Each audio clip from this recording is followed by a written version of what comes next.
vanquish the beast.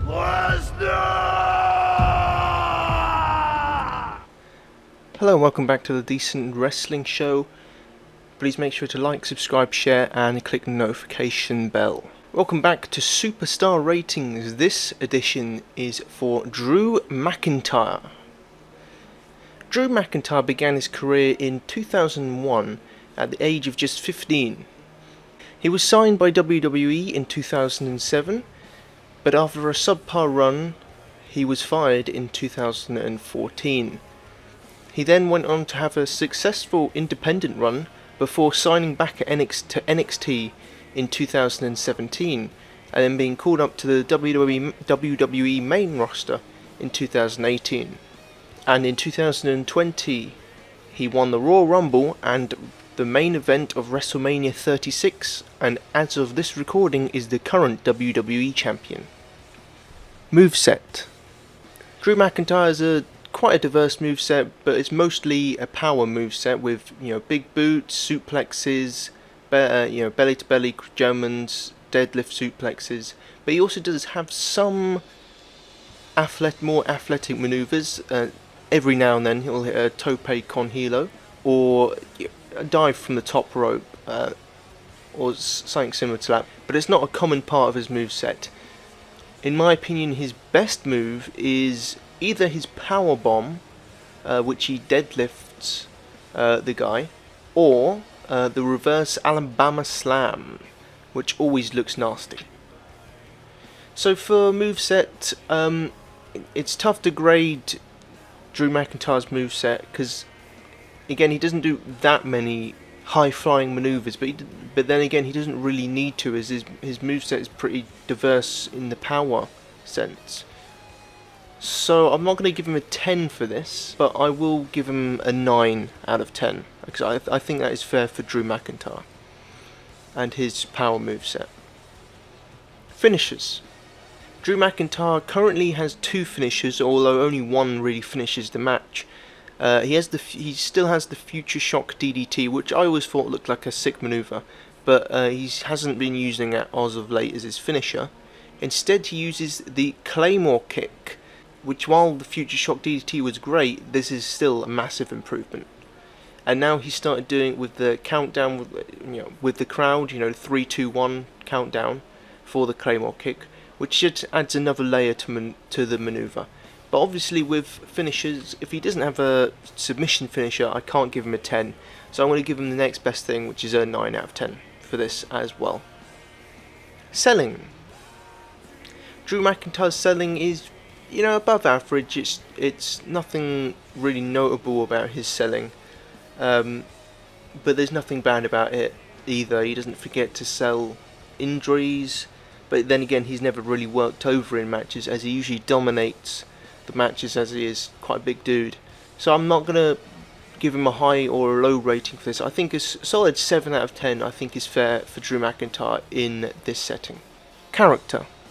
Drew McIntyre, when he came into WWE first, he still was very green and young with his character.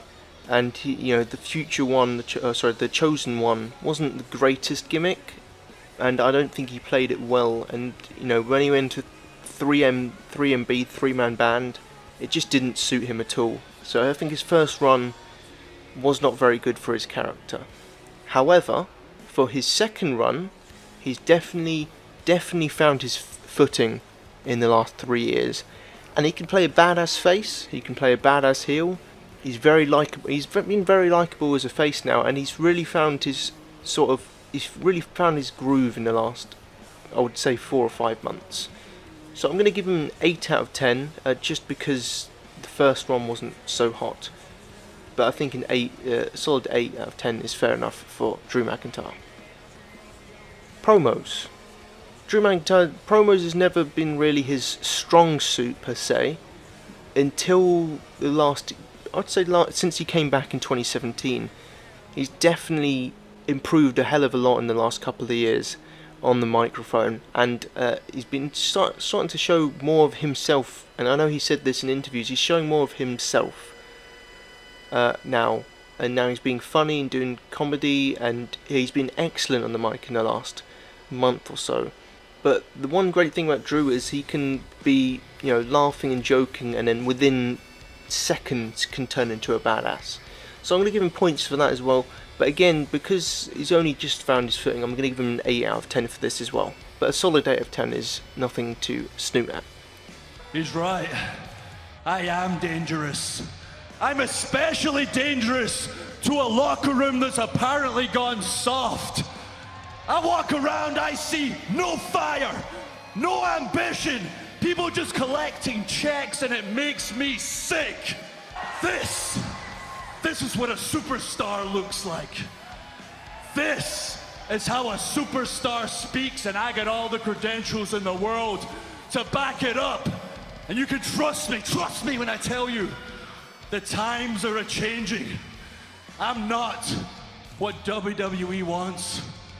I am the wake-up call and reality check this place desperately needs. Entrance. For entrance, Drew McIntyre, he's had great theme songs. I liked his first one more, but then again his second theme song does suit him more, with the whole bagpipes and, like war, sort of like a war entrance sort of thing. But he doesn't really do anything major on his entrance, but that sort of makes him, he doesn't really need anything, because he's just, it looks like a guy going out there to, beat the crap out of someone, which is what he does. So I think for entrance, I'm torn between 8 and a 9, but I'm going to give him an 8 out of 10 for this as well. Physique. There's nothing really much to say for physique. I mean, I'm probably going to have photos on the overlay of this. You can see he's definitely, from his first run, has improved. His first run he wasn't anything amazing, but since he's come back, I mean, he looks like a complete badass. So nothing. I mean, I think everyone would agree on giving him a 10 out of 10 for this one. Athleticism. Drew McIntyre's a great athlete, terrific athlete, especially for his size. He can do kip-ups, he can do really long matches, and again doesn't look tired through them. He does, as I mentioned earlier in his moveset, he does, he top rope moves every now and then, and he can do a Tope con Hilo still. So he's one of the best athletes for his size. So I'm going to give him another 10 out of 10 for this one. Great matches. Drew McIntyre hasn't really been given many opportunities to have great matches in the past, although he has had some, especially on Raw, against the likes of Kevin Owens, Ricochet, Roman Reigns and Seth Rollins. He's also had a couple of Money in the Bank appearances, which he's been pretty good in. But I think his best 2 solo matches on his own were his one against Bobby Roode and Andrade, both in 2017, both of which I gave a 4.25 out of 5. I know he's also had it pretty close to a 5-star match when he teamed with Dolph Ziggler to take on Seth Rollins and Dean Ambrose, which I believe was Hell in a Cell in 2018. I know that was a terrific match, but he's never had a 5-star match, and he hasn't had a laundry list of amazing matches. But they've always been, they've always been great matches, but never been given the opportunity to go, on pay-per-view and have a 20-minute match and steal the show. So I'm going to give him an 8 out of 10 because I believe that is a, middle ground fair for Drew McIntyre. Credibility. While Drew McIntyre, as mentioned earlier in the video at the start, has won the Royal Rumble recently and is the new WWE Champion. Before that, he also won the NXT Championship and 2 tag titles, along, I believe he also won the Intercontinental Championship as well. He also was in TNA, the TNA World Champion, during his 3-year stint outside WWE. And of course he won plenty of other independent titles as well during those 3 years. So I don't think he is a credible athlete, but he's only going to get bigger in time to come, and maybe from a year from now he'll be a 9, but right now he's an 8 out of 10. So overall, Drew McIntyre gets a solid 85 out of 100, which I think is a fair rating for Drew McIntyre, and obviously this is only going to pick up in the next year or so. because again, he's only just really found his footing in 2019, end of 2019, early 2020, and he can only improve from here. And he looks like he could have a successful long run as WWE champion. Thank you for listening and watching the Decent Wrestling Show. Like, subscribe, share, and all that good stuff. Thank you. Bye.